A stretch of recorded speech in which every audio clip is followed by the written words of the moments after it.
Bangladesh financial intelligence unit বা BFIU এর তদন্তে বিপুল অর্থ আত্মসাতে অভিযুক্ত ব্যক্তিকে সিইও নিয়োগ দিয়েছে যমুনা লাইফ ইন্স্যুরেন্স।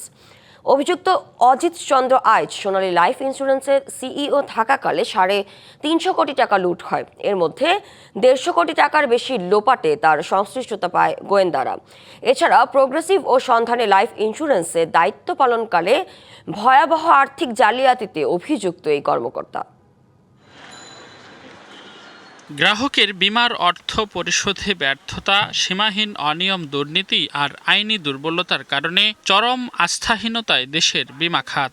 এমন পরিস্থিতি থেকে উত্তরণে যখন সংস্কারের আলোচনা চলছে, তখন বিপুল অর্থ কেলেঙ্কারি ও সীমাহীন দুর্নীতিতে অভিযুক্ত ব্যক্তিকে প্রধান নির্বাহী কর্মকর্তা নিয়োগ দিল যমুনা লাইফ ইন্স্যুরেন্স।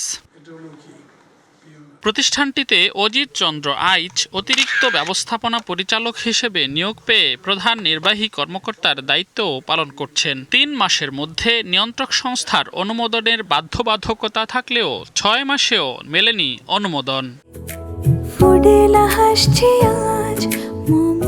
ফুডেলা একটি নাবিল পণ্য, অথচ এমডির ফাইলে স্বাক্ষর করে যাচ্ছেন হরহামেশাই, নিচ্ছেন বেতন ভাতাও। এমন অভিযোগ যমুনা লাইফ সংশ্লিষ্টদের।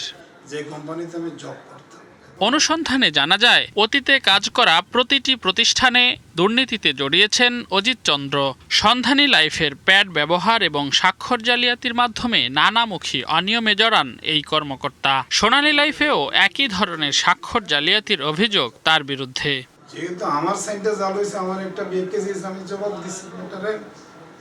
প্রোগ্রেসিভ লাইফে সিইও থাকাকালে জালিয়াতির মাধ্যমে 10 লাখ টাকা হাতিয়ে নেন অজিত চন্দ্র। তদন্তে তাকে ওই পরিমাণ অর্থ জরিমানা করা হয়। পরে সোনালী লাইফের সিইও হয়ে আরও বড় দুর্নীতিতে নাম লেখান বিতর্কিত এই কর্মকর্তা। 350 কোটি টাকা আত্মসাতের ঘটনায় তার নাম উঠে আসে বিএফআইইউর প্রতিবেদনে। 150 কোটি টাকার বেশি অর্থ লোপাটে সিইও হিসেবে তার সরাসরি সংশ্লিষ্টতা চিহ্নিত করেন আর্থিক গোয়েন্দারা। সোনালী লাইফে পরিবারের সদস্য ও বন্ধুবান্ধবদের সমন্বয়ে একটি দুর্নীতির সিন্ডিকেট গড়েন অজিত। বিভিন্ন সময় দুর্নীতির কারণে তার স্বজনদের চাকরিচ্যুতির পাশাপাশি মামলার আসামিও করা হয়। প্রতিষ্ঠানটিতে আইডিআরএ প্রশাসক নিয়োগের পর অজিত সিন্ডিকেটে নিপীড়িত কর্মকর্তাদের আন্দোলনের মুখে বিদায় নিতে হয় তাকে। তবে এসব বিষয়ে তিনি ক্যামেরার সামনে কথা বলতে রাজি হননি।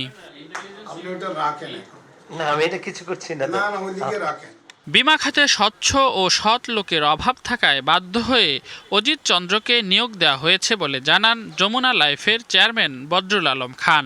তিনি অভিযোগ করেন, দীর্ঘ সময় ধরে সিইও নিয়োগের অনুমোদনের সিদ্ধান্ত আটকে রেখেছে নিয়ন্ত্রক সংস্থা আইডিআরএ। তবে এসব বিষয়ে ক্যামেরার সামনে কথা বলেননি তিনি। আইডিআরএ এর মুখপাত্র বলছেন, অজিতের বিরুদ্ধে অভিযোগ পরীক্ষা করে দেখছে নিয়ন্ত্রক সংস্থা। শিগগিরই আসবে সিদ্ধান্ত।